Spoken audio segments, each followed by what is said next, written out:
nay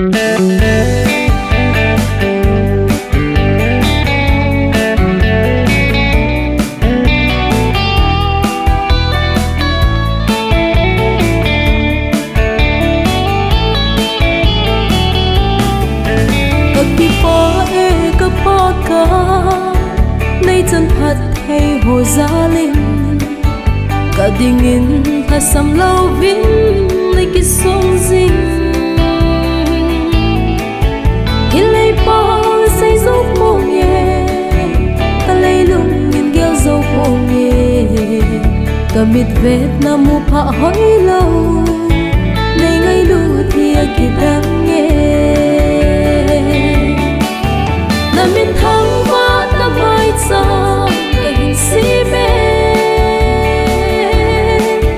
na min vát say na mai cha cái hình si mê lo hin na lệ bắt chân na min thân na lệ sa bồ la dẫu si con đã bắt cái na min thiên đã thăng vát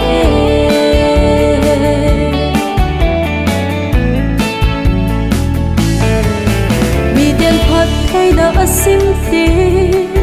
nay phát thấy đã ho ăn lăng gì vì linh xe lần này bụi đã ho cái kêu độ gì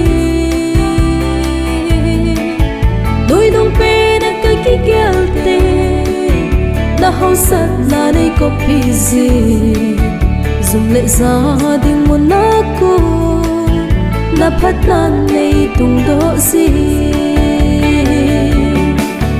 na min thăng vát na mai cha cái hình si mê na min vát say na mai cha cái hình si mê lo hin na lệ bắt chân na min thân na lệ sa bồ la dẫu si con na bắt cái na min thiên đã thăng vát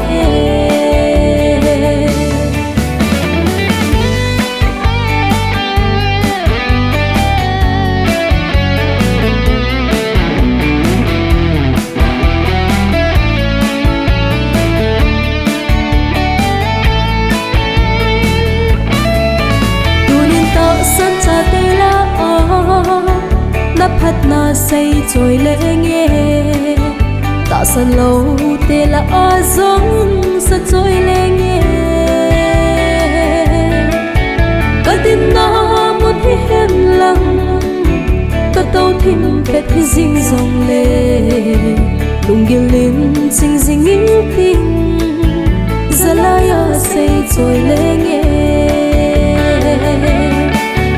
na min thăng vát na mai cha